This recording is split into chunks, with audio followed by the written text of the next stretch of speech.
morning students. Today I will discuss about the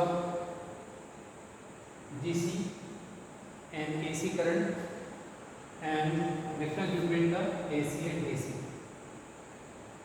जैसे कि आप सभी लोग जानते हैं, जो कल के वीडियो में हमने डिस्कस किया था, what is DC current and the what is AC current, और आज हम इन दोनों के डिफरेंसेस की स्टडी करेंगे कि दोनों में डिफरेंस क्या है, इनके सिंबल में क्या डिफरेंस है, मल्टीमीटर द्वारा इनकी जो रीडिंग ली जाती है वो कौन सा मान होता है। तो गाइस हम आज का लेक्चर स्टार्ट करते हैं। जैसे कि आपके स्क्रीन पे दिया हुआ है, this is DC current and this is AC current. AC means alternation, तो आप देख रहे हैं यहाँ पे अल्टरनेशन हो रहा है, लेकिन DC डायरेक्ट करंट, यहाँ पे कोई भी अल्टरनेशन नहीं हो रहा, अल्टरनेशन नहीं हो रहा। और जैसे कि इसके ग्राफ से ये कैरेक्टरिस्टिक्स है धारा और समय के मध्य, इससे हमें क्या शो हो रहा है कि समय के साथ साथ जिस करंट का मान नियत रहता है उस तरह की धारा को हम क्या कहते हैं, DC करंट कहते हैं। जबकि AC इसकी जस्ट अपोजिट है, वह धारा जिसका मान समय के साथ साथ बदलता रहता है, या वह धारा जो अपनी दिशा समय के साथ साथ बदलती रहती है, उस प्रकार की धारा को हम क्या कहते हैं, AC करंट कहते हैं। तो बेटा ये डेफिनेशन में अब हम इनके जो डिफरेंसेस हैं उसमें क्या करेंगे। First one is the DC is the direct. पहला डिफरेंस क्या है, इसका मान समय के साथ नियत रहता है, जबकि इसका मान समय के साथ नियत नहीं रहता, समय के अनुसार बदलता रहता है।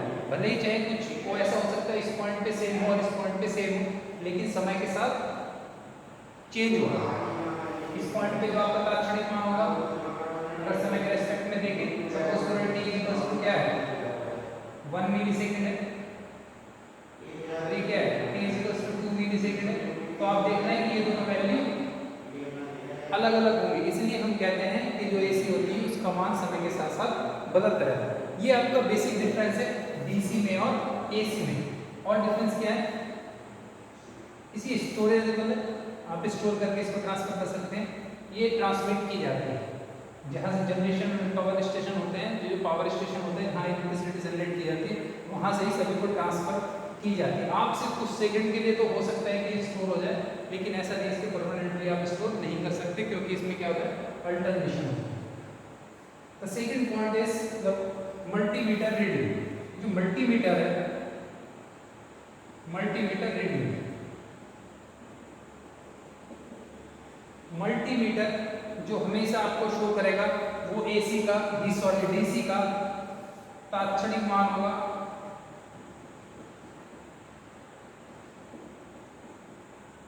या हम कह सकते हैं इसको इंस्टेंटेनियस वैल्यू।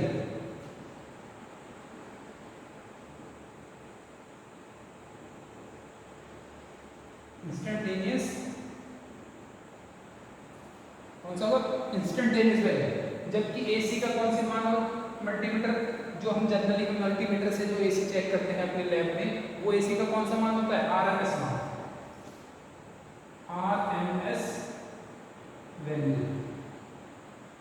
ये RMS मान, रूट मीन स्क्वायर। इसका मतलब क्या है, root mean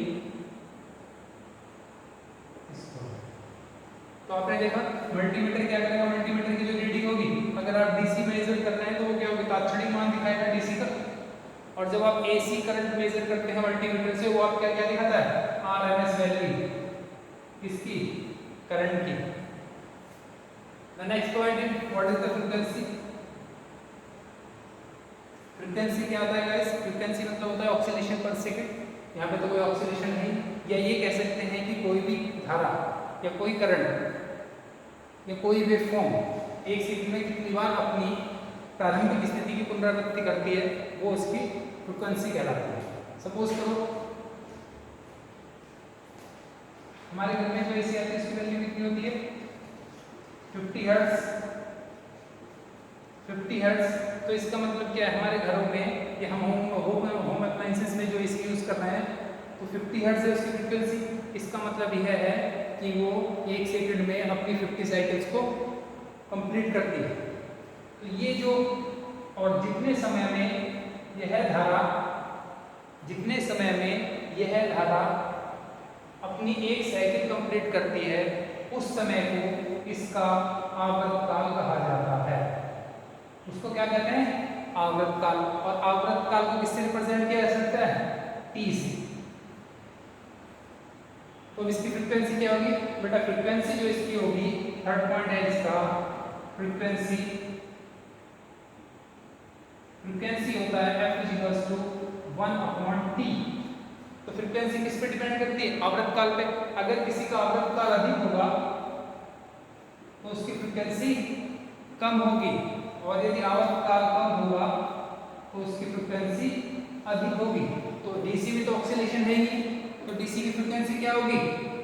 0। It will be 0।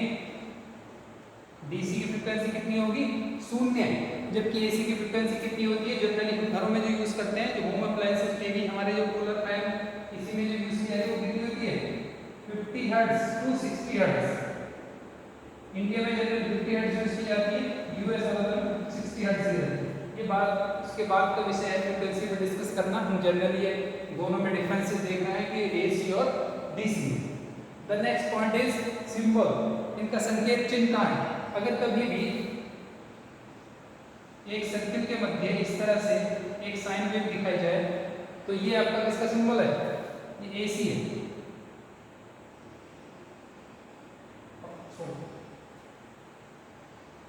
ये किसका सिंबल अगर इस तरह से है तो ये क्या होगा? डीसी। डीसी में पोलैरिटी डिसाइड की हुई होगी।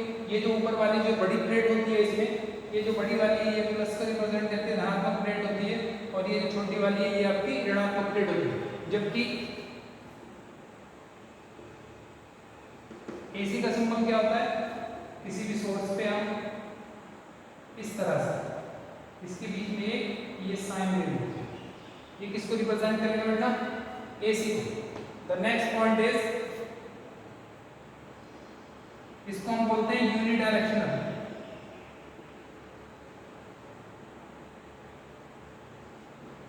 यूनिडायरेक्शनल का मतलब क्या होता है? यूनिडायरेक्शनल का मतलब होता है कि अगर आप किसी बैटरी को एक नोड पे लगाएं, ये प्लस है, ये माइनस, धारा की दिशा क्या होगी? ये।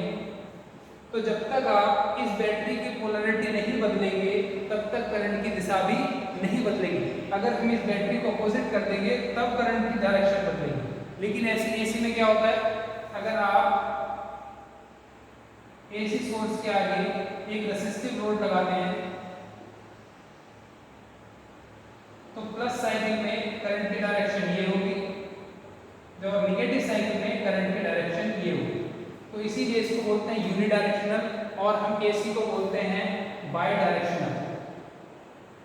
बाई डायरेक्शनल, क्योंकि इसकी दिशा दोनों और कोई फ्लो होती है। तो वैसे ये हमारा बेसिक डिफरेंस था एसी और डीसी में। ये कुछ इंपोर्टेंट पॉइंट है। जो मल्टीमीटर की रीडिंग होती है, ये हमारा एस होती है। अब बात करते हैं इनके औसत मान की, यानी कि एवरेज मान। डीसी का एवरेज मान फाइंड किया जा सकता है, लेकिन हमेशा याद रखना कि एसी का जो औसत मान होगा, जो एसी का औसत मान होगा, एवरेज वैल्यू,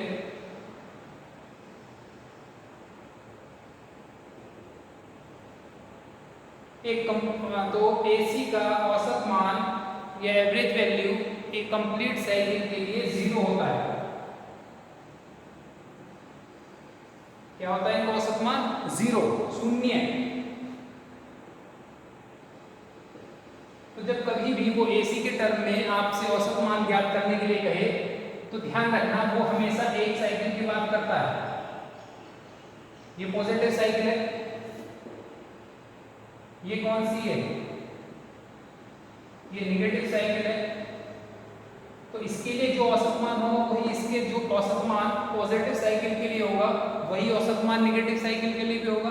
अगर आप देखें, सपोज करो इसके लिए 5 एम्पियर है और इसके लिए भी 5 एम्पियर है, तो ये प्लस का होगा, ये माइनस का, तो टोटल एवरेज वैल्यू क्या हो जाएगी? -5 और प्लस के 5 यानी 0। तो एसी का हमेशा याद रखना औसत मान 0 होता है, जबकि डीसी का 0 नहीं होता। डीसी का औसत मान 0 नहीं होता है। अब हम कुछ और किसी वेवफॉर्म को देख लेते हैं बेटा, एक बार और इसकी स्टडी कर लेते हैं। ये पहले 0 से स्टार्ट करती है, मैक्सिमम 0, निगेटिव में फिर 0। अपनी प्रारंभिक स्थिति कहानी में ये जितनी समय लेती है वो उसका आवर्त काल कहलाता है, और आवर्त काल को हम किससे रिप्रेजेंट करते हैं? टी से। और फ्रीक्वेंसी जो होती है, फ्रीक्वेंसी वो आपके आवर्त काल पर डिपेंड करती है। फ्रीक्वेंसी किस पर डिपेंड करती है? आवर्त काल पे। फ्रीक्वेंसी बराबर होता है 1/1/T।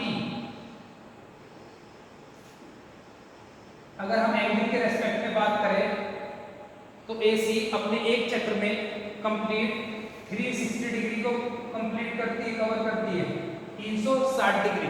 अगर इसे रेडियन में करें तो 2 पाई, तो हाफ साइकिल कितने में कवर करती है? 180 डिग्री, और 1/4 ये कितने में करेगी? 90 डिग्री या π/2। यहां से यहां तक ये जो अपने मैक्सिमम पॉइंट तक जाती है, ये कहलाता है इसका अधिकतम मान। अधिकतम मान, या कहीं कहीं पे इसको क्या कहेंगे हम? आयाम। तो गाइस ये कुछ इसके एसी के रेस्पेक्ट में टर्म्स है जो हमने यहाँ पे स्टडी की। नेक्स्ट पॉइंट में हम इन्हीं पॉइंटों को स्टडी करेंगे। तो guys thank you very much, और मैं आशा करता हूँ कि आपने कल की वीडियो आपको पसंद आई होगी, और आपने जो नोट्स मैंने प्रोवाइड किए हैं उनसे कोरिलेट करके आप अपने भी नोट्स बना रहे होंगे। तो गाइस मैं आशा करता हूँ कि आपको ये सेशन अच्छा लगा होगा और आप और अच्छे से अपनी स्टडी को कर सकते हैं। तो guys thank you very much, stay home stay safe.